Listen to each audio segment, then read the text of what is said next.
Salut les amis de la team Azabache, j'espère que vous allez bien. Allez, aujourd'hui le sujet, nous sommes le 10 août 2025 et on avance sur le processus dorsal épineux stade 1 et stade 2 de Curly. Je t'explique ce qu'il a été décidé de faire et bien entendu avec le partenariat de nos vétérinaires et de la clinique qui le suit. On va profiter de l'heure de la siesta pour pouvoir parler de ce petit étalon qui est ici.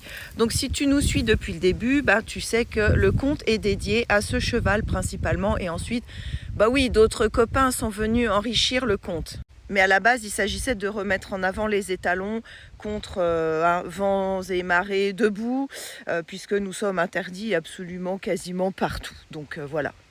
En cours de débourrage, j'ai donc fait effectuer des radios à mon cheval. Il a été vu un léger processus dorsal épineux, stade 1 et stade 2. Et pas que ça, puisqu'il a un petit suros au niveau de la maxillaire, donc c'est au niveau supérieur, dans la bouche. Et là, le reste de la clique sauvage qui arrive. Regardez Poupou. Alors, compte tenu du fait que ce soit un cheval parfaitement aux ordres, que ce soit aux longues rênes, en liberté, en jeu, à la saillie, etc., il a été décidé avec le vétérinaire de poursuivre le débourrage avec selle et potentiellement cavalier sur le dos. Pour cela, bien sûr, nous allons y aller de façon progressive et nous effectuerons des radios tous les ans. La limite que je me suis imposée, c'est les infiltrations. En effet, avec une infiltration, le cheval sera incapable de montrer sa douleur. Or, si tu remontes dans les vidéos et que tu connais bien mon Curly, tu sais que dès qu'il a quelque chose qui ne va pas, aucun cavalier ne peut rester sur son dos quoi qu'il arrive. Si une embouchure ne lui convient pas, d'un simple pied passé derrière l'oreille, il va virer son filet, son mors, son tout ce que tu veux. Tu ne peux rien faire avec ce cheval s'il n'est pas participatif. Oui, je rappelle que la dernière chute que j'ai effectuée, j'en ai refait avec lui après, j'ai fait plus de 10 chutes, eh bien il s'est quand même assis sur moi. Donc si on ne comprend pas le message, c'est qu'il y a un problème. Alors nous passons par un mannequin de débourrage.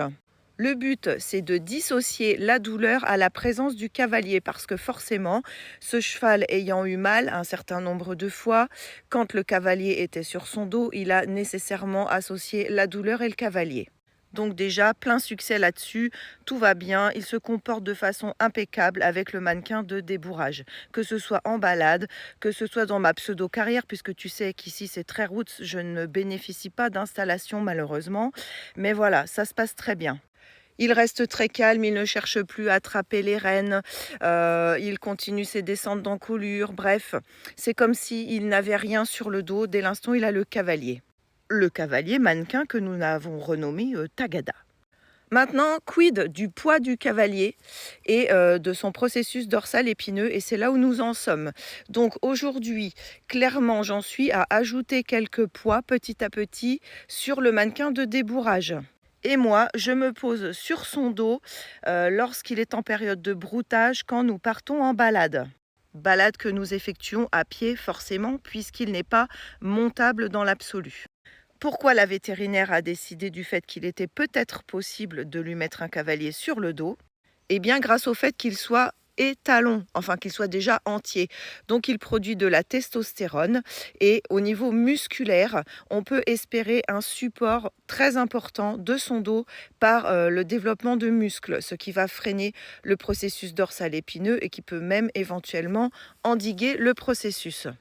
Mais pour cela, il faut déjà lui construire un dos magnifique, une croupe magnifique. Il faut que ce cheval engage, ce qui n'est pas le cas aujourd'hui. Ensuite, tu peux me dire, et je suis d'accord, mais pourquoi tu ne te contentes pas de faire des balades à pied avec? Oui, je suis d'accord dans l'absolu. Mais vois-tu, on va vivre une trentaine d'années ici ou ailleurs, peu importe, même si on déménage. Et les balades, moi je fais 11 km maximum à pied et je ne trotte pas, je ne galope pas.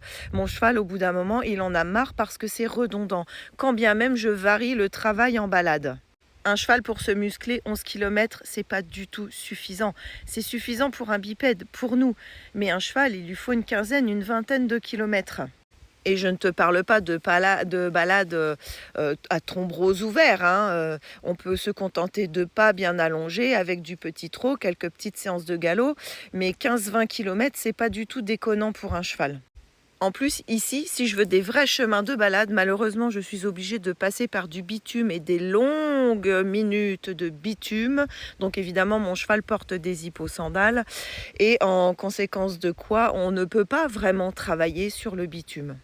Donc pour trouver des endroits sympas tels que des forêts ou des promenades le long des champs, puisque ici nous avons beaucoup de talus, nous sommes en Bretagne, donc il n'y a pas vraiment de chemin entre les champs, c'est plutôt compliqué et ça se passe facilement à 7-8 km de chez moi. J'ai aucun chemin de balade à moins de 7 ou 8 km. Également, je l'ai répété plusieurs fois, eh bien, s'il m'arrive quelque chose, forcément, ça nécessiterait la revente de mon cheval qui a aujourd'hui 7 ans. C'est pas du tout ce que je souhaite, mais imagine que je finisse dans un fauteuil roulant. Tu sais, quand on est avec les chevaux, ou même dans la vie de tous les jours, c'est les deux faces d'une même pièce, il peut nous arriver quelque chose à n'importe quel moment, glisser sur une peau de banane, voilà, ou moi me prendre un coup de sabot, ou j'en sais rien. Et très rapidement, ça peut vriller. Eh bien, si je veux pas qu'il finisse dans le mauvais camion, parce que à cause de la réputation des étalons, tu vois que pourtant il est très sage, il est même bien fatigué, bah oui, il est en train de digérer, il fait sa siesta. Eh bien, qui acceptera ce type de cheval qui ne serait potentiellement pas du tout montable, qui plus est étalon, bref, qui plus est n'est pas très grand, voilà. Et en plus qui a sa déformation au niveau du maxillaire supérieur. Donc t'imagines s'il n'est pas du tout montable. Donc j'essaye quand même de donner la chance à cela, mais je ne m'acharnerai pas quoi qu'il arrive. Comme je t'ai dit, même si j'aime un certain type d'équitation, moi je suis très heureuse à pied avec lui, avec chacun de mes chevaux, puisque tous mes chevaux sont des cas dans l'absolu. Si je voulais me faire plaisir à cheval, en tous les cas, c'est pas avec les miens que je peux le faire. Donc on verra ensuite avec les radiographies, puisque forcément si le processus s'accentue, eh bien ça va se voir, ça va générer des microcalcifications au niveau des vertèbres et on saura exactement où nous en sommes. D'où l'importance de le faire une fois par an. Alors il faut savoir que nous on monte très peu dans l'année puisque je n'ai pas d'installation, je suis en Bretagne, en gros il pleut tous les jours de fin octobre jusqu'au 15 avril, ce qui veut dire que là, toute cette période-là, c'est extrêmement rare de pouvoir travailler un cheval. Donc vraiment il est très très peu monté, quand bien même il serait montable tous les jours. Parce qu'en effet, si j'avais un manège, si ce cheval était sollicité au niveau cavalier, au niveau de la monte, ce ne serait pas tous les ans qu'il faudrait faire les radios, mais tous les 2 ou 3 mois pour pouvoir le suivre vraiment. Encore une fois, il est vraiment très bien accompagné au niveau vétérinaire. Il va en clinique à côté d'Hennebon. Il a ses 2 cabinets vétérinaires qui le suivent là où je suis, moi, à côté de Guéméné. Donc, on bénéficie de 2 cliniques vétérinaires avec 2 avis, dont une qui dispose d'un matériel radiographique mobile. Et puis, en plus, il a des soins de la part d'une super ostéopathe qui était une kiné humaine avant, donc je t'explique pas comment elle est rigoureuse pour interpréter les radios. D'ailleurs, c'est elle qui a vu le processus dorsal, parce qu'il est tellement infime que c'était passé à côté pour la plupart des vétérinaires.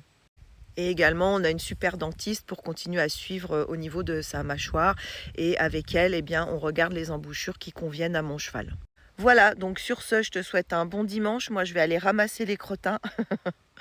Et puis après, j'ai encore pas mal de boulot parce que j'attends une grosse livraison de foin et il va falloir que je fasse un gros nettoyage sous ma grange pour accueillir du superbe foin, ce qui va nous changer parce qu'en Bretagne, c'est très compliqué de trouver du foin de qualité à des prix raisonnables. Sur ce, bien à toi la team Azabache et encore merci pour ta fidélité, l'intelligence de tes commentaires, ton esprit ouvert à la discussion, même si on n'est pas toujours d'accord. Ça, j'apprécie vraiment sur mon compte, c'est phénoménal. À bientôt.